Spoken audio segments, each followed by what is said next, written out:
We begin with the verdict in the latest high-profile case involving the use of deadly force by police on unarmed African-American suspects.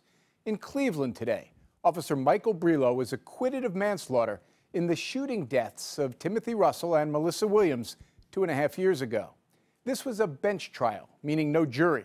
This morning, the judge ruled that when Officer Brelow fired 49 bullets into the car the two people were driving, 15 directly at them from the hood on which he was standing, the shooting was, quote, reasonable, despite knowing now that there was no gun in the car.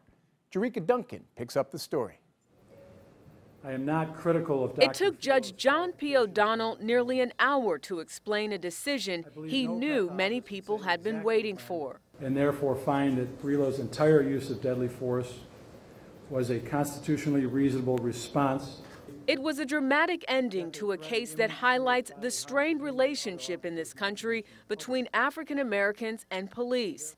It was November 2012 when Timothy Russell and Melissa Williams led 62 police vehicles on a 22-mile high-speed chase. When it ended in an East Cleveland parking lot, police fired at least 137 rounds at the car.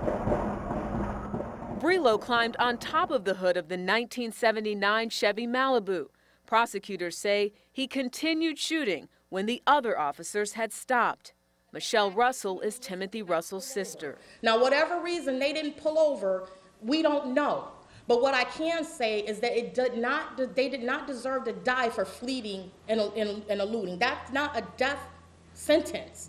Tensions in Cleveland between police and the community had gotten so bad that the Justice Department had to be called in. Late last year, the DOJ found a large pattern of unreasonable and excessive use of force with over 600 cases from 2010 to 2013.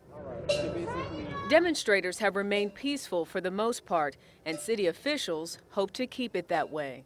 Court officials say part of the reason they announced the verdict on a holiday weekend was to minimize the potential for violent protests. Jim?